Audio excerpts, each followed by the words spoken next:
retrouve aujourd'hui pour une nouvelle vidéo, c'est-à-dire la troisième fois que je tourne cette vidéo. On va essayer de la faire plus ou moins bonne cette fois-ci. Donc, on se retrouve pour une présentation d'application qui est l'application Osfura. Alors, je vous avais fait une présentation de l'application Tweetbot que je trouvais que apparemment vous trouviez aussi très très bien.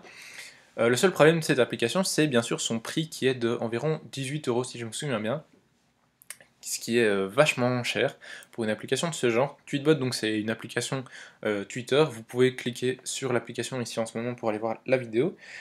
Et, donc je vous avais dit que je vous présenterai une application que j'avais trouvée et que je trouvais bien moins chère pour quasi la même chose, à savoir des bonnes fonctionnalités et un bon design. Pour moi, c'est en général très très important d'avoir un bon design pour une application. Et cette application, c'est Osfura. Donc, Osfura que voici. Donc, je vous montre un peu le design que j'aime beaucoup. On peut tweeter, alors je vais tweeter un petit truc vite fait. Voilà, comme quoi ça a été super vite. Alors, j'ai une faculté d'écrire quand même assez rapidement, hein. Voilà. Ou alors, d'utiliser des raccourcis pour coller du texte, c'est pas mal aussi. Soit, donc vous voyez ici que vous avez un compteur de caractères qui vous reste. Pratique. Ici, vous pouvez rajouter une photo ou un fichier son, une musique. Et par la suite, vous pouvez tweeter ce que vous avez écrit. Ça, c'est quand même génial pour un client Twitter. Donc, comme vous voyez, comme vous avez vu, j'espère, hein, sinon vous pouvez rebobiner, moi je ne sais pas le faire malheureusement. Ici, j'ai eu une petite notification comme quoi mon tweet a été envoyé. Alors, vous voyez que j'ai envoyé ce tweet à Jojo67 et Léoduff. Je vous encourage à aller les suivre tous les deux. Et ici, donc j'ai mes mentions, donc en gros c'était une réponse à ce tweet-ci. Donc j'ai mes mentions, comme vous pouvez le voir. Ici en bas, j'ai mes messages privés, mes favoris, mes listes, ben, à savoir aucune, puisque j'ai pas de liste en fait. Alors ici on peut faire des recherches, ou alors vous voyez ici les mots-clés, alors les mots dièses, hein, puisque nos amis français ont décidé que ça s'appelait comme ça. Les mots dièses, bon le hashtag quoi, qui sont les plus utilisés pour l'instant.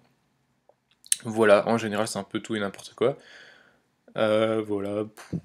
Et ici, mon profil, avec 499 followers.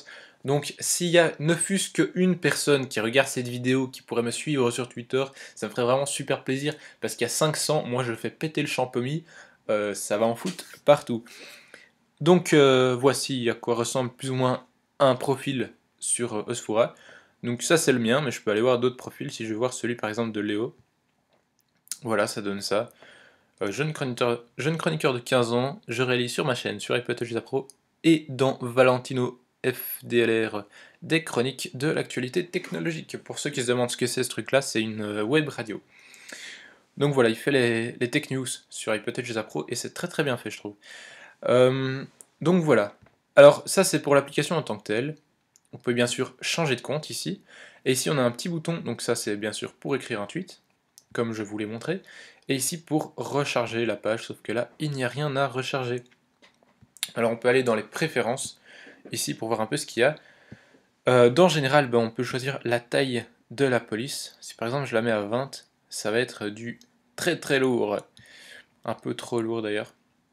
Moi je la mets à 12. Ouais, à 12 c'est bien je trouve. À 13 à la limite. Après ça devient trop je trouve. À 11. Ouais, 11 ça passe encore. C'est un peu petit mais ça passe. Non, à 12 c'est bien. Alors vous pouvez montrer les vrais noms. En fait, vous savez quoi? On va un peu s'organiser ici et je vais mettre ça là. Comme ça on verra ce que ça donne. Donc si je mets les vrais noms, bah, ça met comme ça. Genre par exemple ici, le journal du geek. Si je cache, ben, c'est le pseudo journal du geek. Donc arrobase journal du geek. Montrer les images en ligne, ça veut dire que si vous avez une image, par exemple ici, oh, je prends le Pizzot, voilà, il vous la montre dans l'application. Ça va pas commencer à vous ouvrir une page dans votre navigateur. Et ici, bien sûr, je peux répondre, retweeter ce que je vais faire, ou mettre en favori. Et là, je vais retweeter avec un commentaire. À savoir qu'en fait, je vais laisser tomber pour vous montrer comment on laisse tomber un tweet. Ah bah non. et je vais retweeter bêtement parce que j'ai pas envie de réfléchir. Déjà que je dois réfléchir à ce que je suis en train de dire, alors mon petit cerveau, il faut le quand même ne pas trop le malmener. Hein. Keep scrolled to top. Alors j'ai fait de l'anglais de manière intensive. Non, là j'ai fait un petit peu exprès quand même, ne vous foutez pas de ma gueule. Donc ça veut dire que quand vous arrivez sur votre timeline, eh bien il va vous la mettre directement en haut, donc vous la remontez vers le haut automatiquement. Alors ça je zappe parce que je ne sais plus ce que c'est. Ici on a les différents comptes, vous pouvez muter des gens, donc les bloquer, ou les marquer. Je sais pas ce que ça fait, donc voilà, mais vous pouvez le faire. Alors ici on a différents services pour l'upload d'images ou de vidéos. Vous pouvez utiliser, par exemple moi j'utilise Twitter pour l'upload d'images, mais vous pouvez utiliser CloudApp, TweetPic, iFrog et plein de trucs. Et vous pouvez utiliser également un truc custom si vous êtes développeur, si vous avez un truc custom, voilà. Bookmark aussi, vous pouvez utiliser Instapaper et Pocket, il n'y a pas Readability. Et enfin, pour les notifications, vous pouvez choisir les notifications que vous voulez. Moi, je veux les mentions et les messages, mais pas les tweets. Ouvrir les liens en background pour pas que le lien apparaisse au-dessus de l'application, mais que vous laissiez l'application au-dessus de tout. Vous pouvez montrer les mentions de tout le monde, envoyer un tweet en faisant le raccourci commande retour, montrer l'icône dans la barre de menu qui ne fait que masquer et afficher l'application.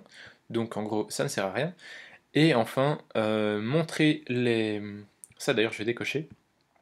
Les badges de l'icône si vous avez des notifications. Par exemple ici, j'ai deux trucs dans mon App Store, ben là j'ai rien. Voilà, alors cette application est compatible avec le centre de notification comme vous pouvez le voir. Et puis ben voilà, je pense qu'on a un petit peu fait le tour de tout ça. Alors je l'ai fait rapide parce que j'avais déjà fait la présentation de Tweetbot avec plus ou moins tout le fonctionnement du truc, donc je vais pas faire ça une deuxième fois. C'est plus par comparaison à Tweetbot que je fais cette vidéo. Alors cette application coûte 4,50€, 4,49€, pardon, très important quand même. Donc voilà, je dois vous avouer que c'est pas peu cher, hein, c'est quand même quelque chose, 4,50€ pour une application, c'est pas non plus rien, mais c'est déjà vachement moins que 18€. Donc voilà, l'application qui est pour l'instant en version 1.3. Pour ceux qui utilisent... non, rien, j'ai rien dit. Donc ici, vous avez les différentes captures d'écran. Vous pouvez noter l'application, ce que je n'ai pas fait, mais je n'ai pas envie de le faire. Ici, on voit, bah, elle est plus ou moins déjà bien notée. Hein. On a 6 fois 5 étoiles. Donc voilà. Ah bah en fait, j'ai l'impression que si vous la voulez, il faudra peut-être vous dépêcher parce qu'elle a 40% jusqu'au 29 décembre. Non, laisse tomber, c'est un peu tard. Par contre, lui, il ferait bien de mettre à jour les descriptions de ses applications. Voilà, c'est tout pour cette petite vidéo. On se retrouve très bientôt pour de nouvelles vidéos. Et puis d'ici là, portez-vous bien. Salut! Et salut à tous, c'est Jean, c'est Bato6. Alors aujourd'hui, je vous invite à venir follow les astuces de JM sur Twitter et sur Facebook pour avoir un max d'informations concernant sa chaîne. Parce que je pense vraiment que c'est important de le suivre sur Twitter et sur Facebook, les deux bien sûr. Et une fois que ça c'est fait, je vous invite à venir me suivre sur ma chaîne YouTube, à vous abonner. Ça fait 1 an maintenant que je fais des vidéos sur YouTube pour vous montrer comment progresser sur Mac. Je fais plein de tutoriels sur informatique, sur Mac précisément. Je pense que la chaîne de JM et la mienne se complètent comme vous pouvez venir le voir là. Et voilà, donc abonnez-vous et à la prochaine.